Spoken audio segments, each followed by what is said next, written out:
and then yells at people for not smiling enough. I'm a Jen in the office. Okay, so just quickly a bit about me. I'm the director of marketing at Equibit Group. We're a Swiss firm that's actually trying to innovate on capital markets, like bringing it to the blockchain. So basically trying to innovate on the transfer agents and all the sort of antiquated friction that lies there.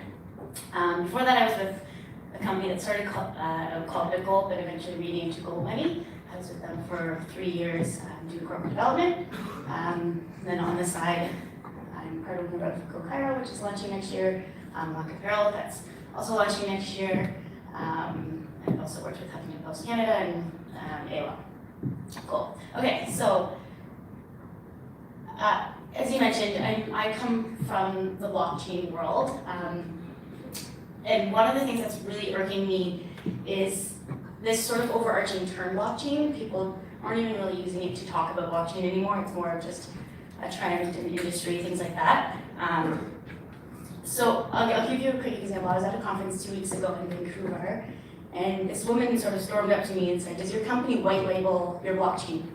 And I said, what do you mean white label my blockchain? It's a peer-to-peer decentralized network. You can just go to equibit.org, you can download our binaries, and you can do what you want to it. You can build applications on it, you can fork it, whatever you want to do. She's like, no, I need you to white label your blockchain. So I said, okay, what are your needs? She said, oh, we need to share contracts across the country securely, and people need to sign them. And so I said, well, doesn't like Adobe DocuShare just like do that? And she said, yeah, that's what we use. And I said, oh, and it's not working for you? She said, no, it is. I was like, I'm not like following it. What do you need from me and blockchain? And she said, well, no, I need to tell investors we're using blockchain. I was like, but there's no problem with your current infrastructure at all.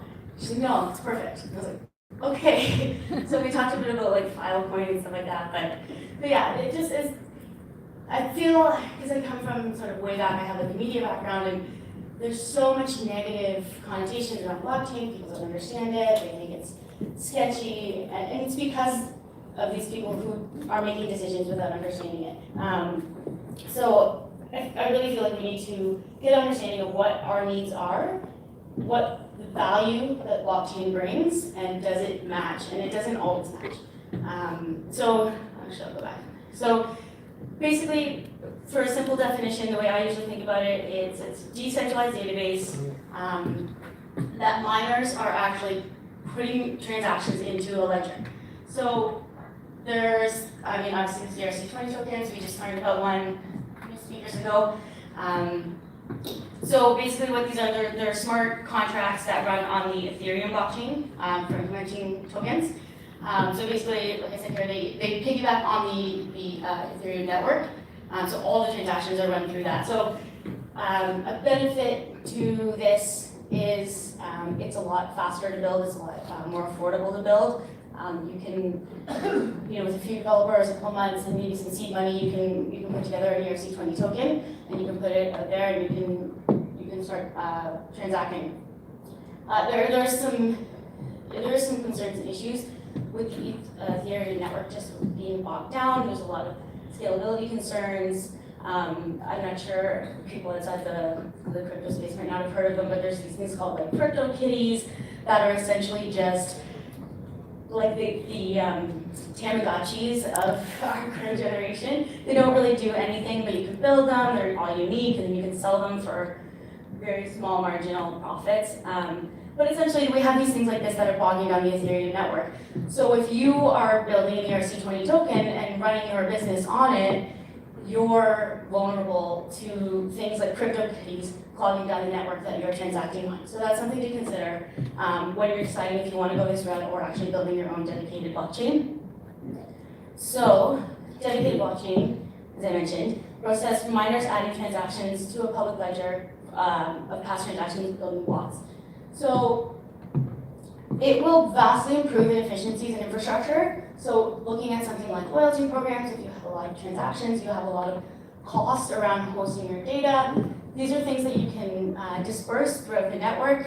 Miners will do this work for you. They will absorb that cost for you. And the entire sort of premise around loyalty programs is this network, this community. So the miners can actually earn for your loyalty program, while they're mining, you're saving on infrastructure costs, they're earning for your platform. It's sort of a win-win. But I do want to premise it's not a full-stop solution for everything. So as I mentioned, the lady who really just needed to update her Adobe software. Blockchain is a foundational technology. So I like to, when I talk to my friends who don't know anything about it, compare it to concrete. Concrete is a foundational technology. You wouldn't use concrete on a soccer field. It's just not the best foundational technology for that situation. And blockchain is no different. You need to understand your needs, and you need to understand if blockchain is the best for you. So benefits, like I mentioned before, anyone can participate.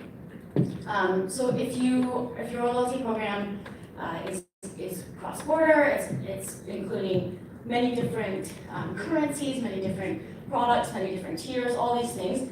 Blockchain easily can handle all of this data without being sort of limited by segments or geography or anything like that.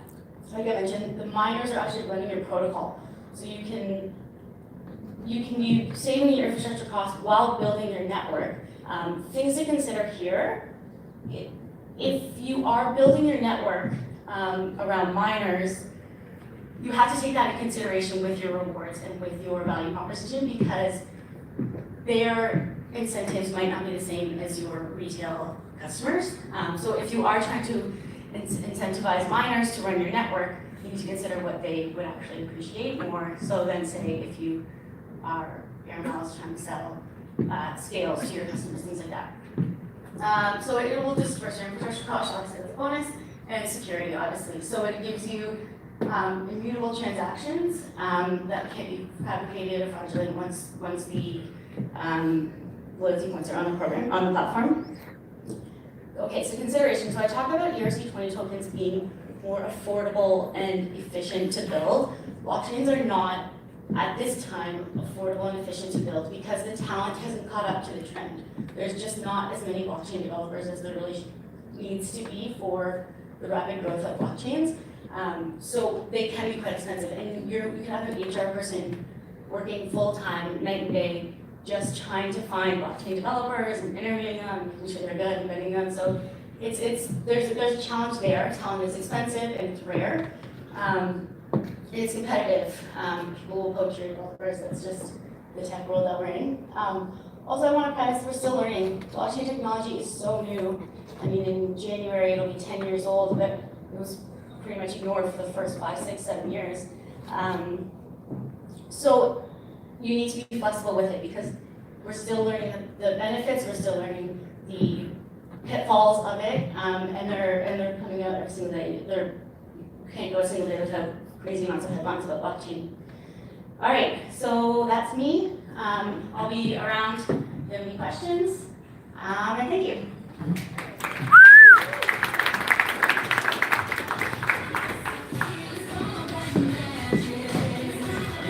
All right, thank you so much, Emily. That was amazing.